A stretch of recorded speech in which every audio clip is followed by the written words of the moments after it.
প্রথমবারের মতো বিশ্বে কৃত্রিম মানব ভ্রূণ তৈরির দাবি বিজ্ঞানীদের।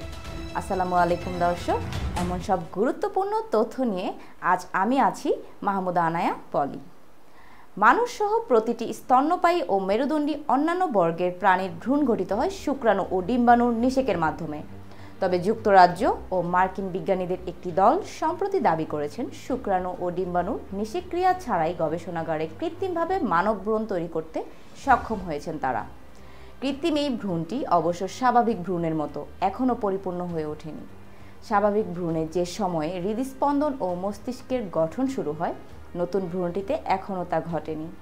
তবে ভ্রূণটির বৃদ্ধি ও বিকাশ অব্যাহত আছে এবং গবেষকরা আশা করছেন স্বাভাবিকের চেয়ে খানিকটা ধীর গতিতে হলেও একসময় এই ভ্রূণটিতে হৃদস্পন্দন ও মস্তিষ্কের গঠন শুরু হবে।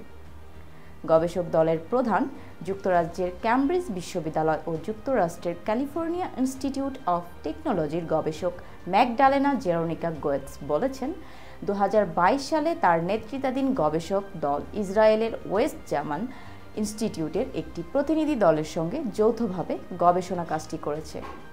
সেই গবেষণায় একটি ইঁদুরের ভ্রূণ থেকে কোষ নিয়ে তাকে রিপ্রোগ্রামিংয়ের মাধ্যমে ভ্রূণে পরিণত করতে সফল হয়েছেন। তারপর আমাদের মনে হলো একই পদ্ধতি অনুসরণ করে কৃত্রিম মানব ভ্রূণ তৈরি করা সম্ভব। এক্ষেত্রেও আমরা মানব ভ্রূণ থেকে কোষ সংগ্রহ করে তাকে রিপ্রোগ্রাম করার পদ্ধতি অনুসরণ করেছি। ক্যালিফোর্নিয়ায় এক কনফারেন্সে বলেন ম্যাগডালেনা জেরোনিকা গোয়েটস, মানব জরায়ুর ভেতরে ডিম্বাণু ও শুক্রাণুর নিষেকের পর নিষিক্ত সেই কোষটির ভ্রূণের আকার পেতে 14 দিন সময় লাগে। বুধবারের ওই সম্মেলনে জেরোনিকা গোয়েটস আরও বলেন, গবেষণাগারে তারা যে ভ্রূণটি সৃষ্টি করেছেন সেটিও স্বাভাবিক ভ্রূণের মতোই বিকশিত হবে বলে আশা করছেন তারা।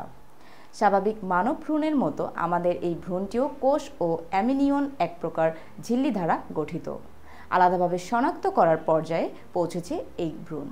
সুতরাং সামনের দিনগুলোতে আরও বিকশিত হয়ে আমাদের ভ্রূণটি একটি পরিপূর্ণ ভ্রূণ হয়ে উঠবে। এটা খুবই স্বাভাবিক এবং একই সঙ্গে দারুণ একটি ব্যাপার, এমন একটি ভ্রূণ আমরা তৈরি করতে পেরেছি যেখানে ডিম্বাণু ও শুক্রাণু ব্যবহার করা হয়নি। ব্রিটিশ দৈনিক দ্য গার্ডিয়ানকে বলেন জেরোনিকা গোয়েটসের দাবি, তাদের এই প্রকল্প যদি সফল হয় সেক্ষেত্রে মানুষের জেনেটিক রোগ ব্যাধি এবং শারীরিক জটিলতার কারণে গর্ভপাত রোধ বিষয়ক গবেষণা অনেকের অগ্রসর হবে। যুক্তরাজ্যের ম্যানচেস্টার বিশ্ববিদ্যালয়ের জ্যেষ্ঠ গবেষক রজার স্টার্মি অবশ্য এ ব্যাপারে ততটা আশাবাদী নন। দ্য গার্ডিয়ানকে এই ব্রিটিশ গবেষক বলেন, আমি মনে করি এই গবেষণাটি এখনও সেই পর্যায়ে পৌঁছায়নি যেখানে গেলে স্বাভাবিক ভ্রূণ ও কৃত্রিম ভ্রূণের মধ্যকার পার্থক্য নিয়ে আলোচনা করা যাবে। এমনকি বিজ্ঞানী মহলে তাদের জেরোনিকা গোয়েটসের এই গবেষণা সম্পূর্ণরূপে গৃহীতও হয়নি। তবে জেরোনিকা এবং তার দলের গবেষণাটি এই কারণে গুরুত্বপূর্ণ যে জীবনের বিকাশ খুবই রহস্যময় একটি ব্যাপার। বিজ্ঞানের এই ক্ষেত্রটির এখনও অনেক কিছুই আমাদের অজানা। যদি তাদের গবেষণা সফল হয় সেক্ষেত্রে কিছু প্রশ্নের সমাধান আমরা পাব। আজ এ পর্যন্তই। এমন সব চাঞ্চল্যকর তথ্য নিয়ে আবারও হাজির হব। আপনারা চ্যানেলটিকে সাবস্ক্রাইব করুন এবং কমেন্ট বক্সে আপনাদের মূল্যবান মতামত দিন। ধন্যবাদ।